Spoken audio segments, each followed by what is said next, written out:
Loving Naruto is complicated. See, because people's love of Naruto falls along a spectrum. There are the casual enjoyers of Naruto who watched it once, loved it, and then moved on with their lives. There are the hateful enjoyers of Naruto who watched it, didn't enjoy the ending, and decided to pick it apart for the rest of their lives. And then, well, there's the people like me, the people who walk the somewhat arduous tightrope of loving Naruto as one of the greatest pieces of fiction of all time, while still understanding that it's a pretty massively flawed piece of content. And in a sense, I believe that that's the highest form of love I could ever give to Naruto. I acknowledge its flaws while still holding a massive amount of love for it. But what are those flaws that I choose to accept while still loving Naruto? Well, unfortunately, there's a lot. But today, we're going to talk about just 15 of them. See, because recently, while checking my email, I realized I was sent an article written by CBR a week ago, titled 15 Things About Naruto Shippuden That Just Don't Make Sense. And while my initial thought upon seeing this article was, oh, I'm gonna debunk this article and make myself look real good as the best Naruto fan on earth, unfortunately, they made some good points. And as I believe these are legitimately the 15 biggest gripes with Naruto as a story, today I want to break down these 15 complaints and talk about whether or not I believe them to be valid. So while yes, today I am going to be debunking a couple of these things that make no sense, unfortunately I'm going to be agreeing with a couple of them as well. Because today we're talking 15 things in Naruto that make no sense. But before we get into that, guys, please, for me, like the video, subscribe to the page, and hit that noti bell. This article is written by an author by the name of Jenny Melzer from CBR. And right off the back, unfortunately, Jenny, within quite literally the first 6 words of this article, we got a misspelling. Shonen has an O. What you typed was shinin. Now, rather perplexingly, for some reason, in this 15 things about Naruto Shippuden that make no sense article, the first thing that we start talking about is about how it's not uncommon for shinin anime to be brimming with filler episodes. At which point, we just start talking about how bad filler episodes are for the pacing of anime. We then go on to talk about how these storylines sometimes create inconsistencies that leave fans scratching their heads. And unfortunately, Jenny, I gotta disagree with you here. No one is confused by filler episodes. We know they're filler episodes. They're not canon. Nobody's watching a filler episode and going, I wonder how this plays into the manga story. I also love that this article was updated by a different author by the name of Christy Matthew, which was undoubtedly backtracking from all of the hate that this article was getting. And that backtracking was, Naruto is an incredible series and a very long story that includes multiple characters and their own storylines, giving fans an in-depth story of every character. The show is bound to have some plot holes with so many characters and story arcs. This list has been updated with more entries and includes various plot holes from the Naruto universe. This list also adheres to the current standards of CBR. Because that's what happens when you poke an anime community. Unfortunately, you get riddled with hate and vitriol, so much that eventually somebody else has to step in to pedal back your work. But enough about all of that. Let's get into these 15 inconsistencies. Up, we got, how is one of the series' most powerful Hokages dead? Hashirama Senju's absence from the story is a bizarre oversight. And here's the thing, from title alone here, boy, is that a dumb gripe. The article goes on to say that there is no doubt from a historical perspective that Hashirama Senju is one of the most powerful ninja in the history of the Hidden Leaf. Not only was he the founder of the village hidden in the leaves and its first Hokage, but he set the standard for every Hokage and ninja who came after him. He was the very source of the village's most revered belief system, the Will of Fire. Still, beyond a brief look at his early days with Madara and his resurrection during the Fourth Great Shinobi World War, not a lot is known about Hashirama, including how he died. He was the ultimate shinobi who was just as strong as Madara Uchiha.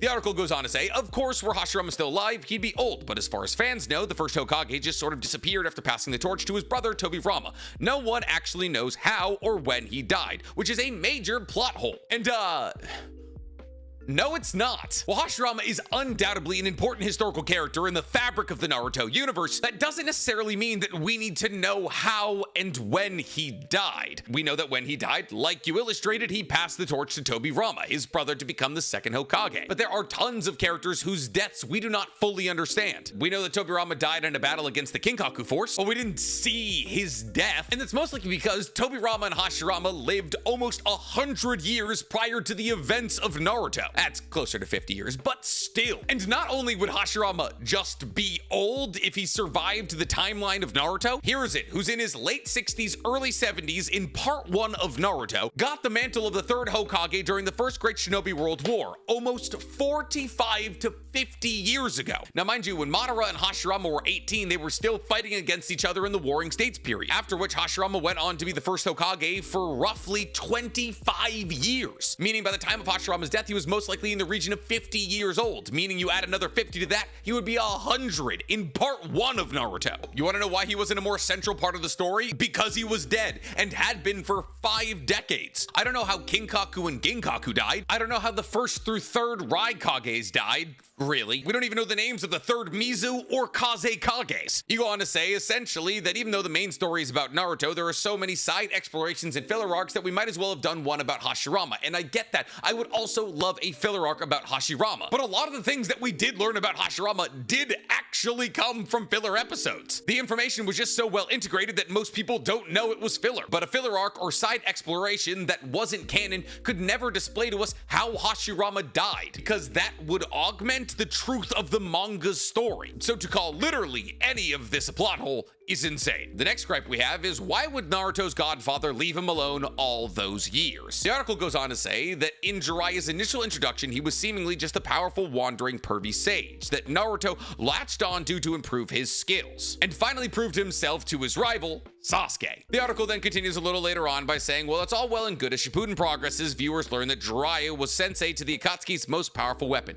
pain. They also discover that he's been a team leader, mentor, and friend to Minato Namikaze, Naruto's father. This raised the question of Jiraiya's character and if he even cared about Naruto until he was of age. And thus the take-home gripe here is, so why didn't Jiraiya take Naruto with him, away from the Hidden Leaf, so he could train him and give him a sense of much-needed stability? To that question I have to ask, what stability would Naruto find on the road with Jiraiya? Jiraiya is, if not the, one of the most accomplished ninjas in the history of the Leaf. He has completed more S-ranked missions than any other ninja in history. Because of this, Jiraiya is one of the wealthiest and most well-known ninja in Konoha history. But just because he was successful doesn't mean that his life was stable. Jiraiya was taking on S-class mission after S-class mission, serving essentially as the cornerstone of Konoha, as the Shadow Hokage to Hiruzen. So where in that lifestyle does an infant Naruto fit into the equation?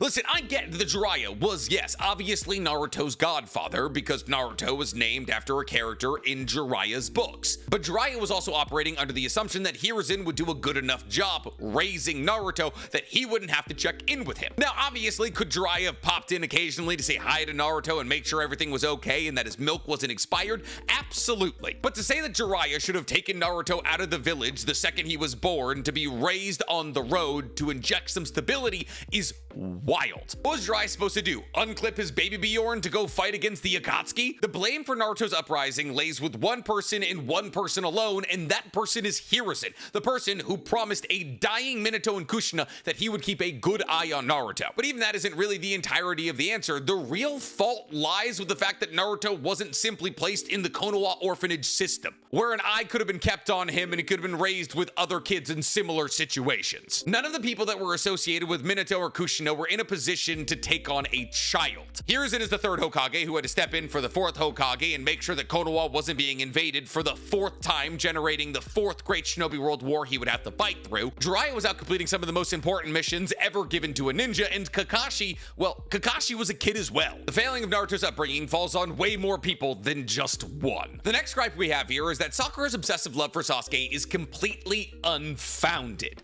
Her character deserved more definition beyond her love for Sasuke Uchiha. And listen, as far as this article goes, this is the best gripe yet. The article goes on to say that it's no small secret that Kishimoto dropped the ball on his female characters. It's often one of fans' biggest gripes 25 years after the manga's original debut. As a shonen story geared towards an adolescent adult male audience, it's to be expected. But even then, it could be handled so much better.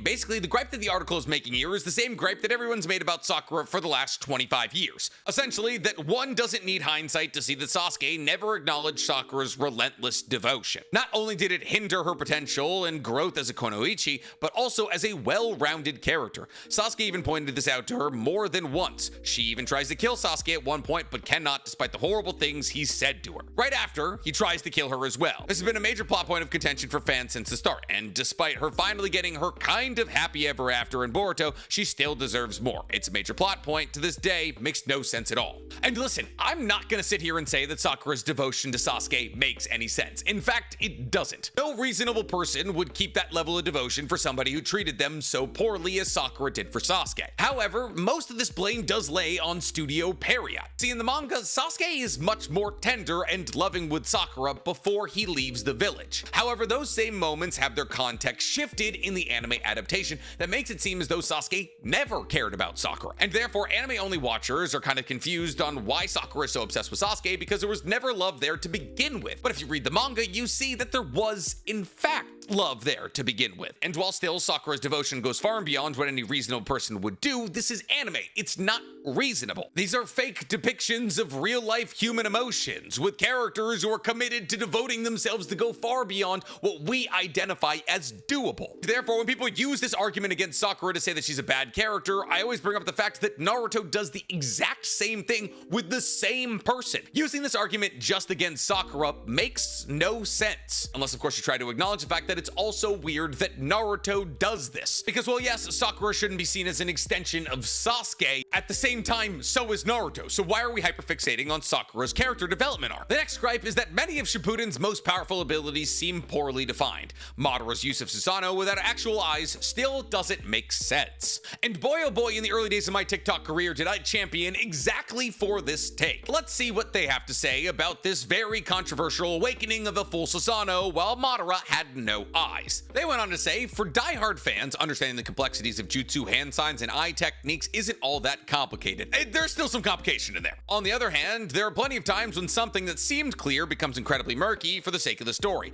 The biggest example of this is during the Four Shinobi World War when a blinded Madara Uchiha was able to execute a Susano flawlessly. The fact that Madara can wield the Susano without even having eyes reduces the relevance of the Mangekyo Sharingan and its powers that were previously illustrated as requiring heroic achievement and dedication. One, achieving the MS doesn't require heroic achievement or dedication, it requires the loss of your best friend, which I wouldn't identify as heroic achievement or dedication. But let's continue. The article goes on to say, this not only flattens power scaling, but also undermines other characters who have had to work hard to master their own techniques. And to that I would say, but didn't Madara awaken the MS? Wouldn't that be an achievement that he had to work hard for, at least from your purview? And the final paragraph of this gripe is, for example, many of Sasuke's fights highlight the strain that using Susano causes on his eyesight, making Madara's casual use of it a narrative necessity rather than a development of sense. Now this right here is where this author is missing the point entirely. See, I also understand the curiosity as to how Madara was able to pull off a full-body Susano with no eyes. The going argument in the Naruto community is that because Madara has awoken to a dual MS, he will forever have the ability to use a Susano. A theory that's gained popularity after Sasuke lost his 6-Tome Rinnegan, with people hoping that he's still able to use his full-body Susano. And this moment seems solidified that Sasuke will still have his Susano. However, what's not solidified is whether or not Madara is able to use individual eye MS abilities. See, it's slightly implied by the fact that Sasuke lost his Amaterasu eye and then used Amaterasu right after losing said eye with his other eye, that individual MS abilities can be used by either eye. But can they be used with no eyes? We don't know. But using Sasuke saying that using MS abilities makes his body feel as though it's on fire or makes him go blind as an argument to say that Madara shouldn't be able to use his Susano without any eyes makes no sense, because Madara has an EMS. He wouldn't strain to use his MS abilities in the first place, even if he had eyes. In fact, that's the idea behind the EMS in the first place. And this is also an upgrade that Sasuke eventually gets by taking his own brother's eyes. Wildly enough, the article goes on to touch on this very point, saying the logical explanation is that once a dojutsu awakens in a user, the user's eyes themselves are no longer needed to execute the technique. However, this seems like a major oversight, especially considering how rare and overpowering dojutsu techniques actually are. Madara himself was ridiculously overpowered as it was, and giving him a perfect Susano without the use of his eyes made no logic, which makes no logical sense in a sentence structure. What does the rarity or overpowering strength of dojutsu abilities have to do with the fact that Madara was able to use them without eyes? It's not like if Madara were to pluck out his 2 EMSs and give them to somebody else, they would be able to use it at the same level that he can. And while sure, even if he did that, he might be able to continue using Susano, we don't know if he'd be able to use his other MS abilities. In fact, we don't even know if somebody with 2 MSs gave their 2 MSs to somebody else would even be able to use the Susano, and while Kakashi was able to do it, that's because of a special chakra spiritual-based connection he had with Obito. But I digress. Let's get to the next gripe here. People in the Leaf Village were relentlessly cruel to a little boy. Despite Naruto being under the Hokage's care, was it actually necessary? Now, this is another very popular, very commonly talked about gripe that unfortunately kind of ignores a lot of well-known plot points. See, because while yes, everybody was preternaturally cruel to a child who was demonized under no free will of his own, but the reason that Naruto was demonized kind of makes sense. Well, let's see what they had to say. Circling back to Jiraiya's abandonment of him and taking it a step further, it's impossible to even believe in the will of fire the Hidden Leaf Village is founded on when one takes into account the horrible treatment of young Naruto Uzumaki had to deal with. All anyone knew about him was that he had the nine-tailed fox sealed inside of him, and that terrified them. But honestly, how did nobody know who his parents were? Minato Namikaze was the most revered of the Hidden Leaf Hokage, leaving his mark in such a way that nobody would ever forget him. It is barbaric for fans to think that Naruto had the third Hokage and even Jiraiya, but was still left to fend for himself. Listen, there's a lot of different points going on here, but yes, absolutely. How did nobody know who his parents were? Well, some people did. Kakashi, Jiraiya, Hiruzen all knew who Naruto's parents were. However, they didn't want to reveal to Naruto who his parents were because they wanted him to become his own person, something that was specifically requested by Minato and Kushina to keep their identities held secret from Naruto. But yes, people absolutely had to know that Kushina was pregnant. It didn't seem during any of the filler flashback moments like she was actively hiding, and she wasn't. The entirety of the purpose of the Minato one-shot is to show that after Kushina gets a bit of Minato's chakra in her 8-trigram seal, she's able to freely move around the village. So yes, when Hiruzen showed up with a baby bearing the seal of the Nine Tails, was it really that hard for anybody to figure out who Naruto really was? No. Not really, probably. I'm sure a lot of people probably figured out that Naruto was the son of the Hokage and Kushina. I mean, after all, he is the only Uzumaki left in the village. However, that doesn't mean that people wouldn't hate him. Well, yes, it would seem as though Naruto was a sacrificial pawn created by his parents in their final moments. Just because Naruto was the son of Kushina and Minato didn't mean that people had to like him. Naruto is a walking representation of one of the worst moments in Konoha's history, which ironically is his birthday. People hating him isn't the craziest idea of all time, especially when you consider the fact that Danzo, one of the greatest political figures in all of Konoha, was actively trying to make it that way. See, the reason that everybody knows that Naruto had the Nine-Tails Fox sealed inside of him is because Danzo leaked that information to the entire village to unify the village in their hatred of Naruto. And while you can say, yeah, it's crazy that people hated on a baby, people didn't see him as human. They saw him as an extension of the Nine-Tailed Fox. But sure, you can say he was just a little boy, and the heartless nature of the people in the Hidden Leaf towards a child in need is the antithesis of everything the Will of Fire stands for,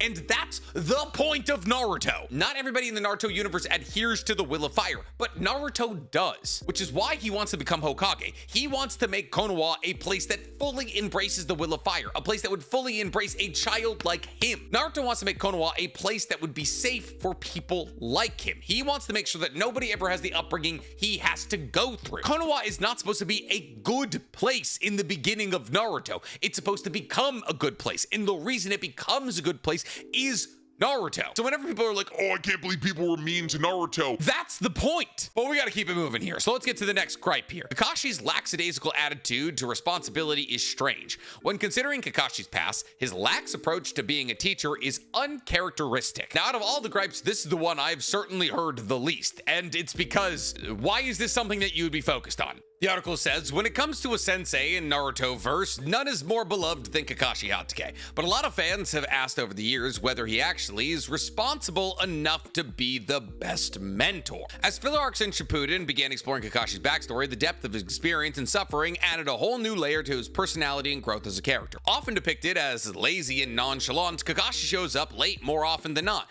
and the very thought of becoming Hokage after Tsunade was a responsibility he had no desire for. But given his early personality traits, it's hard to imagine why. Naruto's Kakashi Hatake set the bar for a long time as the Hidden Leaf's strongest and most intelligent ninja, and his unique skills confirmed it. Obito's alleged death struck Kakashi, and having to kill Rin later destroyed him. A strict follower of the rules and obvious child prodigy, things were easy for Kakashi until his father's suicide. While it makes sense that he would adopt Obito's philosophy about breaking the rules to protect his friends, what doesn't make sense is how casual he became about everything else. And I guess this is fair. Yes, was Kakashi an incredible stickler to the rules prior to Obito and Rin's death until he realized that the mission is never more important than your friends? Absolutely. But basically what we're complaining about here is that Kakashi changed? See, really the only argument I could make here is that as time progressed, Kakashi adopted more of Obito's mannerisms. See, because it's established in all of the backstory of Kakashi and Obito that Obito was notoriously late. And therefore, after Obito's death, Kakashi most likely adopted some of his mannerisms to try to keep Obito alive in a sense. But trying to identify that as an inconsistency or a plot hole is weird. It just kind of amounts to character growth. On top of that, when you consider the fact that Hiruzen specifically had to pull him out of the Anbu because he was turning into too much of a weapon and inject him into a role that would allow him to become a human again, him becoming more human is kind of the logical progression of his character development. So this is definitely the weirdest out of all of the gripes on this list. But the next one isn't. In fact, the next one makes a fair amount of sense. See, because the next gripe is that Danzo just biding his time falls into the realm of ridiculousness.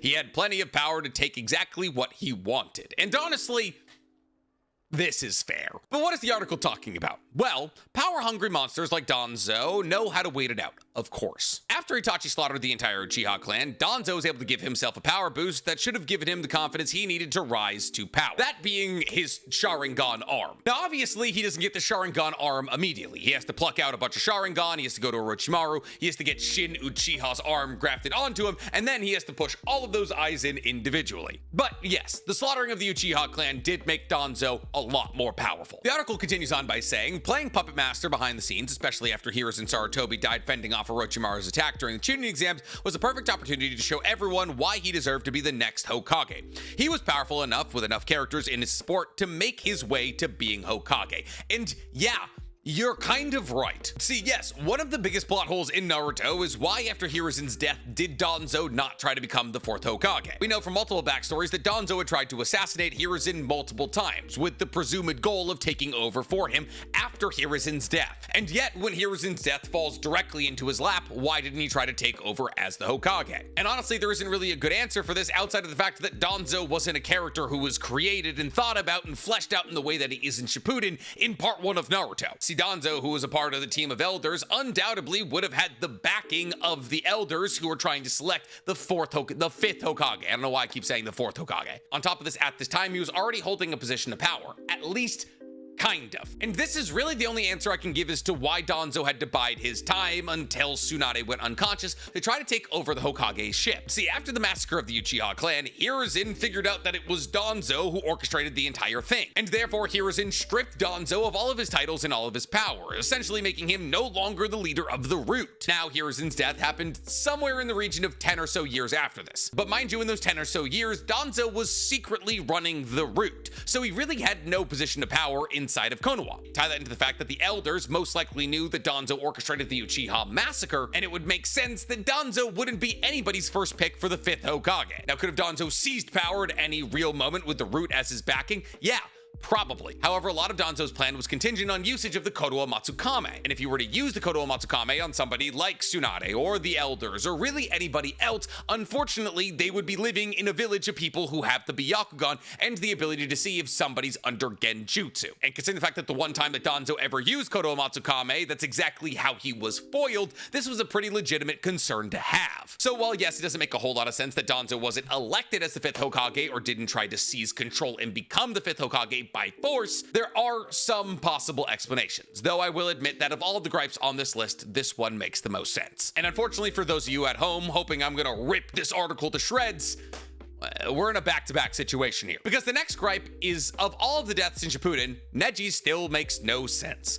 Neji was arguably one of Naruto's most powerful friends and allies, and that's a pretty fair point. See, a lot of people are under the misconception that Neji stagnates in power in Shippuden, and he doesn't. See, well, obviously Neji plays a much larger role in part 1 of Naruto than he does in Shippuden. In Shippuden, it's stated that Neji is already the most powerful Byakugan user in Hyuga history. And while that never necessarily fleshes itself out in any way that actually matters, that is what's told to us. And therefore, if there was any of Naruto's friends that should have survived the 4th Great Shinobi World War, Neji is definitely one of them. Because within the confines of the Konoha 12, during the 4th Great Shinobi World War, I would say it went Naruto, Sasuke, Sakura, Rock Lee and then maybe Neji, but you could switch those two. So the fact that characters like Ten, Kiba, and Ino survived the 4th grade Shinobi World War, but Neji didn't, is kind of a head scratcher. But when it comes down to it, the gripe that a lot of people have with Neji's death is that while it's understandable, he would gladly put himself in danger to protect a girl who was more like a little sister than a cousin to him,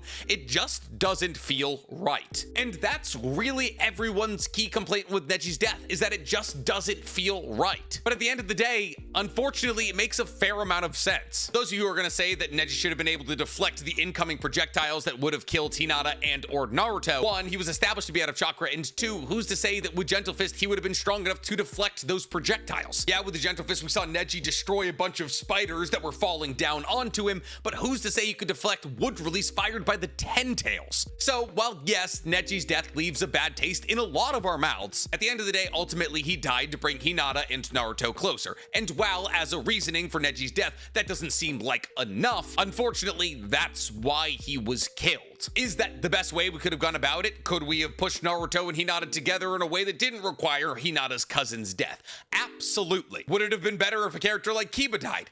Absolutely. But at the end of the day, Neji was killed for a reason, and we can track what that reason was, and his death does make a fair amount of sense. So just because you don't like it doesn't mean that it's an inconsistency or even a plot hole. It's just the plot point you don't enjoy. Now, great news for those of you who wanted me to rip apart this article, they're not going 3 for 3. Because our next gripe is Gaara's drastic character change makes him seem like an entirely different person. Taking advantage of opportunities for growth is one thing, but Gaara isn't even the same. Now, basically the point that's trying to get driven home here is that Gaara's quick turn and personality doesn't make any sense. And boy oh boy, could I not agree less. But let's dive deep into what exactly is being said here. Fans got to take a deeper look at Gaara's childhood and many things that eventually led to him being the angry, violent, unhinged Jinchuriki Naruto first met during the Chunin exams. There was virtually nothing likable about Gaara in those early days, but apparently Naruto set aside his own anger to try and help Gaara flip a switch in the hidden Sand Shinobi that more or less turned him into an entirely different person. After becoming the Kaz KAG, when his father is killed, Gaara is suddenly this gentle, reasonable, responsible child,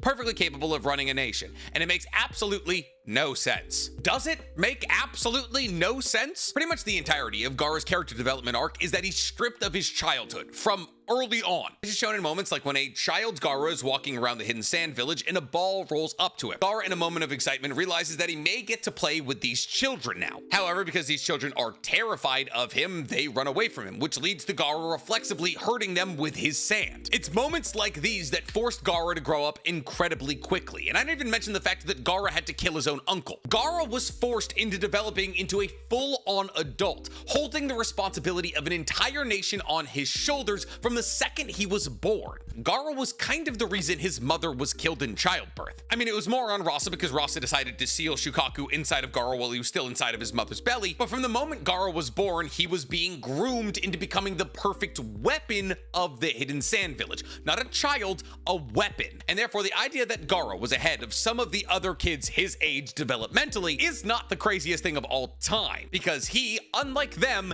never got to be a kid. The article goes on to say, to make matters worse, he spends every moment on screen in Shippuden proving how gentle he suddenly is. He becomes almost obsessed with Naruto, his new role model, who will go to the ends of the earth for his friends and allies, wanting desperately to prove himself a good person. To say fans don't love Gaara, however, would be untrue. He is a favorite character, and his near-death experience early in Shippuden only served to make him all the more beloved. Is your gripe that Gaara likes Naruto? Listen, I get that Gaara's relationship with Naruto definitely borders on obsession. Naruto is the first person in Gaara's life who understood him. Gaara's interactions with Naruto were an awakening of sorts for him. Gaara being obsessed with the first ever person to treat him like a human makes sense when you consider how incredibly affection deprived he's been his entire life. So no, this is not an inconsistency or a plot hole. It's just good writing. And if you can't understand that good writing, well then maybe we're in the wrong career. But enough about Gaara, let's talk about a gripe that I slightly agree with. Because our next up is, why were there inconsistencies in the jutsus? As the story progressed, jutsus were easy to employ. Basically, I'm going to surmise what's said here in the article. They're upset about power creep. This is a talking point brought up time and time again in the Naruto fanbase. That at one time, Kakashi and Sasuke were only able to use 2 Chidori a day, but by the time that the 4th Great Shinobi World War blows around, they're able to do it somewhat limitlessly. Basically, all of a sudden, characters do not even seem to be straining as they exert their bodies abnormally, performing high-level jutsus. And Yeah, that absolutely happens. Is Naruto subject to power creep like every other major shonen? Absolutely. But this happens in every single major shonen. In my Naruto reaction series right now, I'm going back and watching the earliest episodes. And yes, in the earliest episodes of Naruto, you can see that Kishimoto fully had the intention of making these ninjas. The most important thing that they were able to do was spit fireballs and use rope escape jutsus. And by the end of the story, they're piloting chakramechs. But the story is also 700 chapters and 700 episodes long. As the enemies get stronger, so do the protagonists. And unfortunately, a lot of that strength comes from the protagonists being able to pull off things they weren't able to pull off previously. It's power creep. It exists. Yes, absolutely, later representations of jutsus as instant magic tricks cheapen the value of discipline and practice that was stressed earlier. You're 100% right, but we can't do an individual training arc for every new jutsu that every person gets. That, unfortunately, is what the time skip is for. It's a time where people are able to train off screen that we can use as a way to explain why everyone's more powerful now. But to that point though, every single upgrade we see from either Naruto or Sasuke does come with a training arc of sorts. There's a reason and rationale behind why either of them are getting stronger. And while this doesn't necessarily apply to characters like Shino or Neji or even Hinata, most of the characters who do get stronger get an explanation as to how they got stronger. In fact, even those three characters that I just explained, Shino got more bugs and Hinata and Neji just trained together for a couple of years. And listen, Kishimoto has fully acknowledged that he wished he didn't go the route of chakramechs, which is why chakramechs are being eliminated in Boruto right now. But unfortunately, this is just a sign of the times that Naruto is written in, because every single major shonen written during this time went through the exact same thing. Luffy used to struggle to pull off Gear 2, saying that every single time he used it, it would shorten his life, and now he uses it basically every fight. But enough about power creep, let's get to a gripe that I actually touched on earlier. Naruto's devotion to Sasuke is more confusing than Sakura's. Sasuke becoming Naruto's all-consuming personal mission wasn't realistic. See, this right here is where I have to give this article some credit, because if you're gonna talk about Sakura's unrealistic obsession with Sasuke, you have to talk about Naruto's. And honestly, I have to admit that this article does make a couple of good points here. So the article says, as the core trio of the entire story, it makes sense for a good portion of events to focus on Naruto, Sasuke, and Sakura.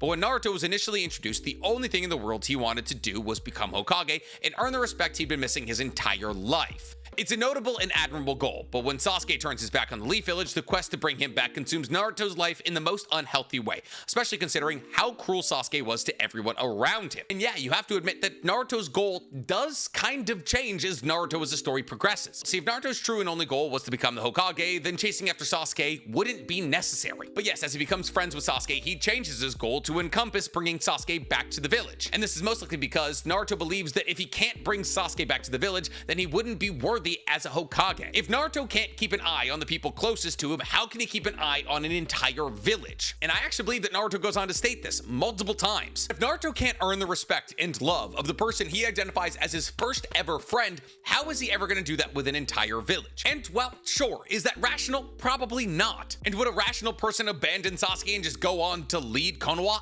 Absolutely. In fact, it would have been much easier for Naruto to abandon Sasuke, go out, catch him, kill him, and bring him back to Konoha as the traitor that he was, because if he had done that, it would have aligned with the way that a lot of the people in Konoha felt, which probably would have fast-tracked Naruto to becoming Hokage way sooner. But that's not who Naruto is. He's the person who wants to save everyone. He wants to reach out to every struggling soul and give them a place of rest. And Naruto identifies that Sasuke is a struggling soul, which is why he's so committed to bringing him back to Konoha, where Naruto would identify he could rest. Now, the rationale for Sakura's obsession with Sasuke is a bit different. It doesn't align with wanting to become the Hokage. It's just that Sakura was in love with Sasuke. And while that love was unrealistic, once again, Naruto's love for Sasuke is unrealistic. So we shouldn't apply standards to one of them when it applies to both of them. But I do acknowledge that Naruto's love for Sasuke is unrealistic, but Naruto is an unrealistic kind of guy. Where this point loses me is this second paragraph. See, because they say, even in the series' final epic showdown at the end of the war that nearly tore the entire ninja world to shreds, Naruto and Sasuke finish things off with a battle so brutal that it leaves them each missing an arm. They literally just saved the world together, and all they can think about is fighting each other and proving their growth in strength. Not only does it feel senseless, but also it's incredibly sad, reinforcing negative tropes centered around masculinity and domination. Sasuke and Naruto had every opportunity for a good long talk before hugging it out and moving on with their lives, but their obsessive need to prove their power to each other just reads as toxic. Did we read different mangas or watch different animes. See, to say that Naruto and Sasuke were battling against each other just to prove their strength ignores literally their entire characters. Naruto was battling against Sasuke to defeat him to bring him back to the village, and Sasuke was fighting against Naruto to kill the one connection he has to this earth. See, Sasuke wanted Naruto dead because Sasuke understood that once Naruto was gone, he would be able to achieve his highest level of power. Sasuke understood with Naruto gone, he would be able to lead the village in the way that he would want to. Now, mind you, prior to that, Sasuke wanted to kill Naruto because killing Naruto would allow him to unlock his MS, but then he unlocks his MS in his battle against Itachi, and it's after killing Itachi that Sasuke's reasoning for killing Naruto shifts to, oh, I want to be the Hokage, but if Naruto's there, I can't do it in the way I want to. Yeah, absolutely. Could Naruto and Sasuke sat down, hugged it out, and talked about their feelings? 100%. But this is a shonen manga meant for young men who want to see two people fight. Is it the best way to go about getting their feelings out? No. Does it reinforce that men need to fight to understand each other? Maybe. But Naruto and Sasuke coming to work together in the 4th Great Shinobi World War was always acknowledged as a temporary fix. Just because they were working together to defeat Madara didn't mean their two ideologies didn't still clash, which means that they would need to clash ideologically or physically at some point. If anything, Naruto and Sasuke's fight teaches us about compromise, about changing your point of view on the world, about accepting people into your life even when you don't want to, about not giving up on those who seem lost, and so much more. It reading is toxic is absolutely one way to absorb that context, but I certainly don't see it that way. Enough about Naruto and Sasuke. Let's get back to Gaara again for some reason, because our next gripe is, why did the Sand Village agree for Gaara to become a Kaz KAG? Gaara killed many people from his own village. And I don't even need to tell you what's written here. It's basically exactly what you think it is. It's that Gaara was a bad person. Why would he be elected as Kaz KAG? And there's like a dozen reasons. One, he was the son of Rasa, and it appears as though in the Hidden Sand that the Kaz KAG role is passed down from father to son. Two, he was the strongest person in the village, and his attitude massively changed after the Chunin exams. Three, there is literally a curse in the Hidden Sand village that the Kaz KAG is always assassinated, and therefore, if some people wanted to get rid of Gaara, making him Kaz KAG made a fair amount of sense. Four, when it comes to a morally upstanding community, I would say that the Hidden Sand is the lowest outside of maybe the Hidden Mist. And five, because who else was gonna do it? Kankuro? Tamari? Gaara is the oldest of the Sand siblings, so it would make sense that he would be elected as the Kaz KAG. Yeah, he killed people. He's a ninja. They all kill people. And sure, some of them were members of the Hidden Sand, but that was out of his control. Tie that into the fact that that situation was forced upon him by his father, who's dead now. And the idea of Gaara becoming Kaz KAG not only makes sense, but also was pretty much the only logical choice the Hidden Sand had to make. Next up, we have the most baffling out of all of these complaints. The filler episodes did not contribute to the main story. These episodes make no sense for fans who want to follow the storyline. I'm going to give you a little hint here. Filler episodes don't contribute to the main story. We already talked about this. They are filler episodes. They are meant to pad out the story while the manga gets further ahead of the anime so that we're able to adapt the manga in a pace that makes sense for the consumer. So while yes, about 221 of the 500 episodes are filler episodes, and wow, for a weekly watching audience, that was brutal. Now that we're talking about it in 2024, just skip those episodes. Who watches a filler episode like Mecha Naruto and is like, oh, I wonder how this plays into the manga storyline? It doesn't. Tie that into the fact that a lot of the filler episodes actually tied into the grand Naruto universe and gave us information that the manga didn't. Having a gripe about filler episodes outside of the fact that it sucked on a weekly watch basis makes no sense. Without filler episodes, we wouldn't have Kaguya's backstory, Kakashi's backstory. We would understand way less about Asura and Indra, and we basically understand next to nothing at all about Hagoromo and Hamura. Well, yeah, I fully don't enjoy filler episodes. They have given us a ton of useful information over the years. So, yes, they actually do contribute to the main story. Not all of them, but a fair amount of them. But don't worry, guys, we're not done double dipping, because apparently we're going back to Sakura with our second to last gripe. Sakura's character was not necessary. She was relying on Sasuke and Naruto most of the time. And here's the thing, you were doing so good by identifying that Sakura being madly in love with Sasuke made no sense, but saying that Sakura's character was not necessary is insane. The article says, she goes from being a typical trope of a woman whose only reason to exist in the storyline is a less powerful yet romantic interest to one of the main protagonists, Sasuke. This is not to say, however, that the change was quick, because upon her introduction into the series, she was a boy-crazy girl in love with Sasuke. That was the reason her character existed. As the story progressed, she studied the art of healing from Tsunade and acquired remarkable range of skills both in medicine and fight. Nevertheless, this enhances the disappointment of most of the fans and brings the image of the weak, Sasuke-obsessed girl. This reliance on people limits the range of possibilities that could have allowed Sakura to play a more positive portrayal of a female figure in the series. That's why her character does not make any sense, as she does not affect the narrative in any way. Sakura absolutely does affect the narrative of Naruto multiple times. See, not only is Sakura in the beginning of the Fourth Great War established to be on par with KCM1 Naruto and EMS Sasuke, she is half of the reason that Lady Katsuyo is on the battlefield in the Fourth Great Shinobi World War, making sure that more than 20,000 shinobi don't die. Without Sakura's contributions in the Fourth Great Shinobi World War and the summoning of Lady Katsuyo, the number of dead would have been way over 20,000. Add that into the fact that she is literally the only reason that Naruto survives the Fourth Great Shinobi World War, manually pumping his heart while they fly to Minato to get the other half of Kurama. But she is also the only person who battles against Kaguya without a Sage of Six Paths boost. Listen, I get that everybody wanted Sakura to be as strong and powerful as the boys, but requiring for women to be powerful to be worthwhile in a story is a male-coded way of identifying worth. Sakura doesn't need to be as powerful as Naruto or Sasuke. She can fulfill a role in a story that allows for her to shine in her own ways that aren't male-centric identified strength mediums. Her worth in the story is not dictated by how strong she can punch. That's just the way that men assign worth to women in anime. Sakura's contributions, while they do sometimes come from a big old punch, like when she clocked Kaguya, matter in ways that Naruto and Sasuke would not have been able to accomplish. And therefore, looking at her character and saying, oh, I think she could have been better and therefore she's worthless, not only erases the worth that she did have, but also perpetuates the stereotype that the only way for a woman to be useful in anime is to be as strong as the men. So no, I don't agree with this gripe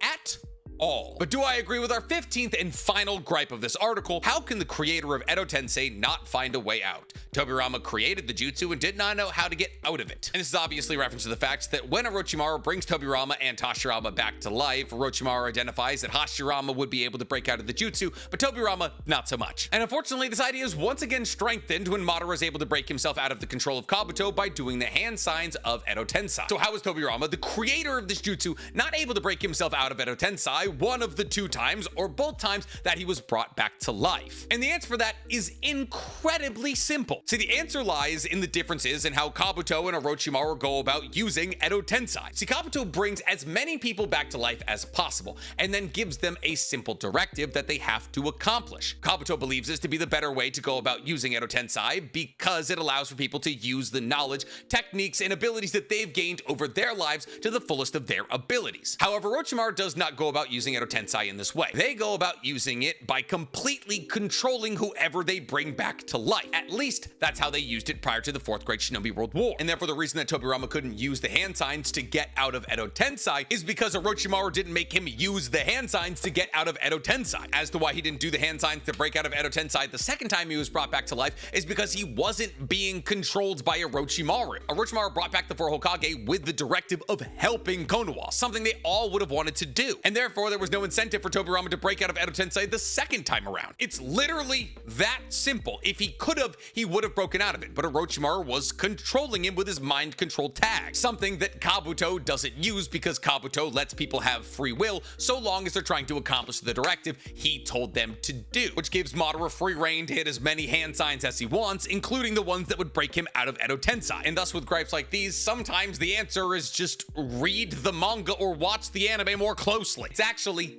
that simple. But that's the thing about Naruto. It's not a perfect story, and it doesn't have to be. The beauty of interacting with life as a whole is acknowledging its flaws and still loving it regardless. And that very same principle applies to Naruto in the fullest. But I'm curious to hear from you guys. Out of these 15 gripes, which one do you agree with, and which one do you vehemently disagree with? Let me know in the comments below. Why, because you're down there, please, for me. Like this video, subscribe to the page, and hit that noti bell. You guys notice how I skipped my plugs in the beginning of this video? Yeah, we're trying to cut down my intros because you guys can't pay attention. Just kidding, it's a retention trick. You know to follow all the things already. I love you anyways. Bye.